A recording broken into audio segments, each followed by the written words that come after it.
Welcome, Revlearn family. I am here today with founder Ashish, and today we are going to talk about his career journey. First, tell us about yourself. To also being the founder of Revlearn, what do you enjoy to do in your free time? I used to not like cooking, but I've been trying out different recipes. I'm quite a basic cook. I don't really go too much into intricate recipes, but that's something I've been doing recently. And yeah, sometimes sports here and there.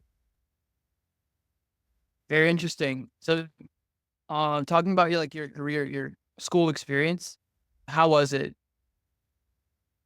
My school experience wasn't the greatest. I realized recently that in the past few years that I had ADHD, dyslexia, neurodiverse learners struggle a little bit with school compared to others. I think one thing I would have liked in school, apart from the way subjects were taught, was actually helping high schoolers with knowing the career options that are out there. That's one reason I started Revlon.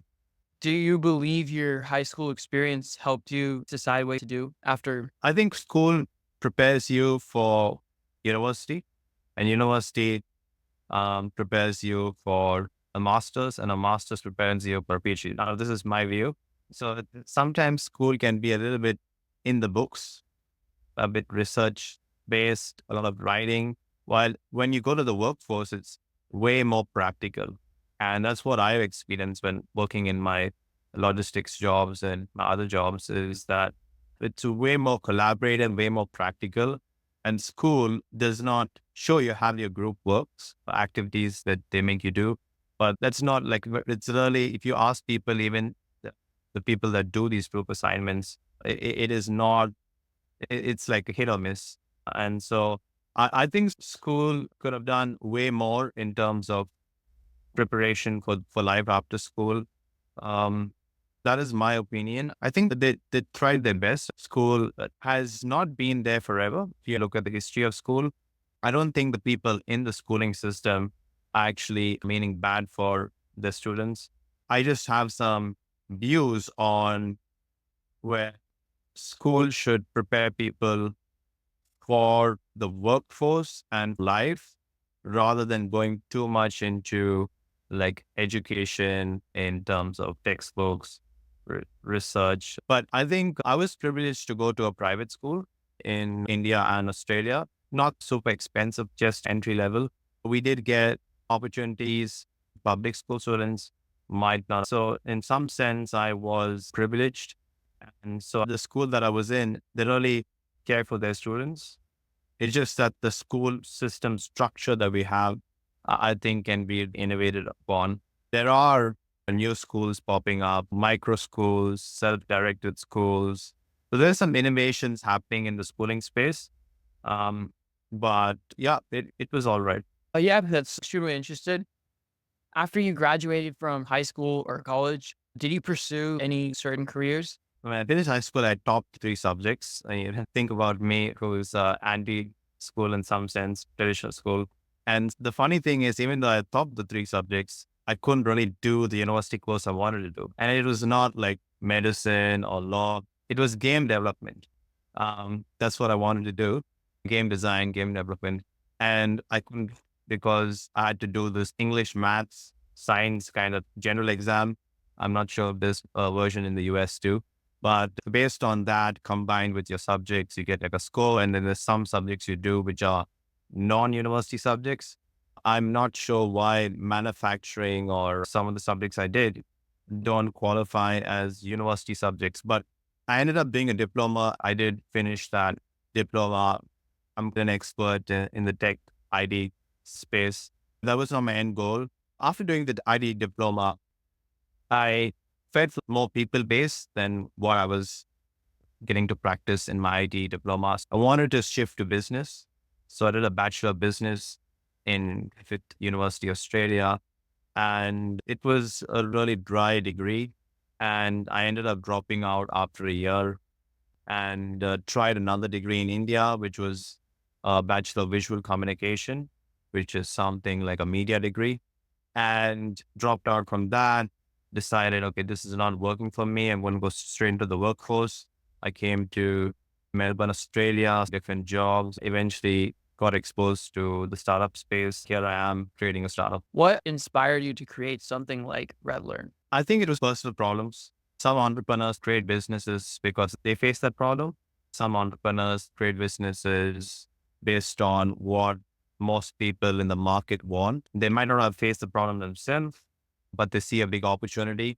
There's other ways people create businesses, but I think they, when people look at super successful businesses, they tend to be ones that the entrepreneur actually faced as a personal problem himself. The reason I started Revlearn is because I wished there was someone to tell me that university is not the only option. You can go and start in an entry level job and work your way up. You can pursue alternate education, freelancing. You don't have to work for someone else. Those options weren't given to me. I ended up picking a path which I was told was the right path. And that's why I created Revlearn. If we can better train our young people for the workforce instead of learning how to write 1,000, 10,000 word essays and not use that in the workforce, most jobs are on big essays and all of that. I think that there's a lot of areas that higher education can improve on. Right now, Revlearn helps high schoolers with career exploration, exposing them to all these different careers before they actually make a choice. But eventually, I also want to get into the training part. So now that they want to get into a people-based role, people and culture, HR, human resource-based role, what are the skills they need to succeed in that role?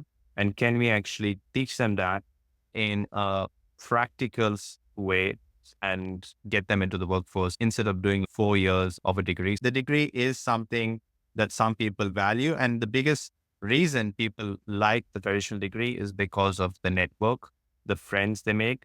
And so that is something that you can't take away from traditional education. They have the campuses, they have the buildings, they have the organizations. So I think that if someone wants to eventually, which Revlearn plans to do in the long-term future, to compete in that space, we need to be providing everything else that traditional universities do provide. We would need to have an in-person experience. Right now, we are focusing more on the initial part. What are those careers and can I try them out? So what are your ideas like with the future for Revlearn? Yeah, so the future, I would call it a two-step plan. The immediate is career exploration by high schoolers, career guidance, another word to use there. In the long term, it is revolutionizing higher education. So what can we create a higher workforce training institution? Maybe that is a more descriptive word for what I'm trying to create, that gets people from these traditionally white collar jobs that go and do a degree. Carpenters, plumbers don't do a degree. They go to their trade school. So what I'm trying to bring about is not a trade school, those traditional white collar jobs going through an alternate education pathway and landing into the workforce. And so that's the long term. We have been seeing signs of people starting the schools here, sales, training schools, getting people into the workforce. But a lot of these alternate education institutions, they do struggle to get high schoolers, fresh high schoolers into those careers. It's usually people who've been in their career for a bit and then want to change into another career. And so I think there's still a lot of space for innovation for getting high schoolers into white collar jobs without needing years of experience before applying to retraining schools.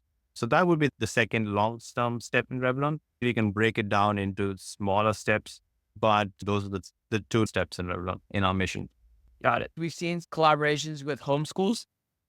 Could we see Revlearn working with the Australian public school system or maybe some private schools? Right now, in terms of Revlearn's progress, we've started creating a community of high schoolers. That's been an interesting journey working with high schoolers.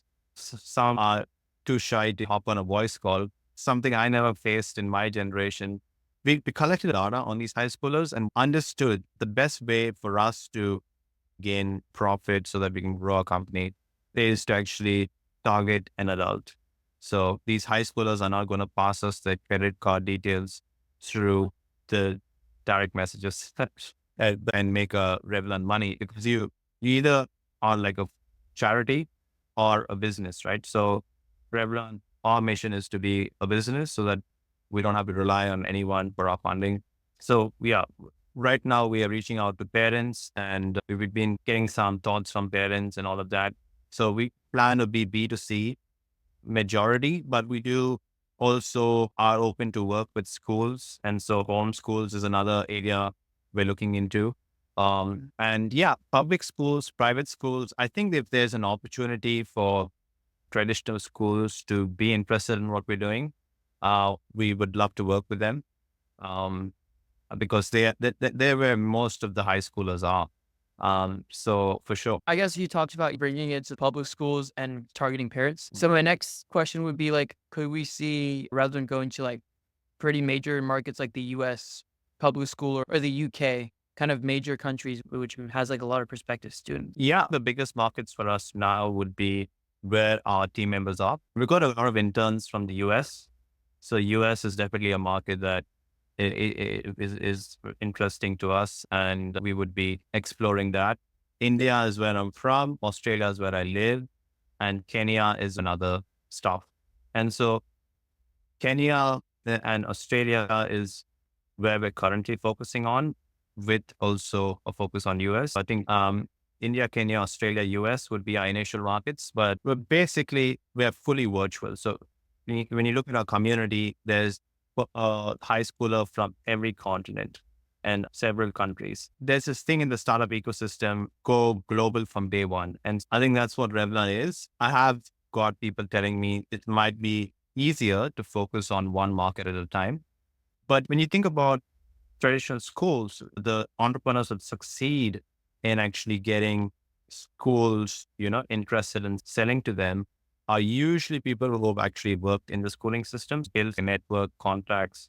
And so me as an individual, not having experience working in education, it is going to be way more challenging compared to someone who has. But I got an email from a home school, happy to chat. Home schools, newer schools, innovative schools, they haven't been for, I don't know, 200 years.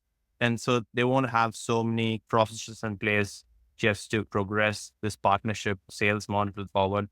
Once we get home schools on board, innovative new schools on board, the public and private schools in these big continents like Europe, Australia, etc., they would see our prior success, and it would be way easier to get them into Revlearn. So I think, that would be how I look at it when we get them on board at mass. So we're running out of time, so this question is going to be like a little short, but assuming I'm a student trying to join Revlearn, what could I expect? Yeah, so Revlearn, put simply, Revlearn, its end goal is to get you exposed to as many careers so you can make the best choice for your future, whether that be a college degree, the workforce, or an alternate education pathway. All roads lead to a career. The first thing is career education. What are your options? So it's a little bit engaging. We make it really engaging. Videos, resources, websites, tools that you can use to explore careers at a large scale really quickly and get an idea. And that would involve, depending on the person, to do these career tests. We use one of them. The second part of Revlearn is practical experience in these careers. So very short project-based experience in coding, short project-based experience in engineering. And so that give you practical tasters on what this career might look like. And that is the second part, practical projects / practical experience. The third part is learning from people who are in those careers. So accountants, if you want to become an accountant, you're going to watch an accountant talk about his detailed day in the life. He's going to talk about the things, the challenges he faces, the benefits, the things he likes, and any question that a high schooler or college student would have for them. We have it all answered, recorded videos, get you on calls with them. So it's a mix of both. When you think about scalability, not all questions can be recorded because people might have different questions. And so we do implement also that one-to-one with these professionals too. Speaking to people who have been there, that's part 3. And then part 4 is getting into that career path. What do I need to do? Do employers still require degrees? What is the best college? What is the best higher education institution? What is the best person who can get me into this job straight away? That is the fulfillment, helping them get into that career path. So to recap, career education, practical projects, practical experience, speaking to people who have been there, and then getting into your career path. That's what Revlearn does. Got it. This will be the last question. Are there professionals that are working with the company to help? We've been onboarding a lot. We found it isn't too hard to get people to be interested to help out these high schoolers. So I think in that part, we might need to look at scalability. Usually in startups, they say you don't really should look at scalability until you get solid initial progress going. But I think in that sense, if you're a professional that works in a specific job role and would like to help our high schoolers, we are on a bunch of mentors. We have 2 mentors in Revlearn. One is the career guidance mentor that sticks with the high schooler from start to finish, taking them through all our different steps we talked about in our career program. The second mentor is the career professional mentors that help them understand what is law, what is data science. And so if you would love to help out the next generation of young people, we would love to have a chat with you and onboard you as one of our mentors in the Revlearn platform. And so that's the answer to your question there. That sounds a little bit like a marketplace model where we are getting people who want to help out these high schoolers and then high schoolers who want to get help. And so it isn't me that is delivering this whole program. It is, people that want to help and people that need help. When you think about that's marketplace, but the program that we do deliver is tailored to our curriculum. So we design the curriculum. And so it is not a traditional marketplace where the whole thing you're going to be getting is from someone that wants to help. They have to sign up. They have to go through all our processes, all our procedures, all our curriculum, and deliver that to the high schoolers. All right. Thank you so much, Ashish. It was lovely to chat with you. I believe Revlearn could be a trailblazer for education in coming years, especially with the change in how people are learning and looking for jobs. Thanks, Karan. Really appreciate the chat today. Great chatting. Thank you.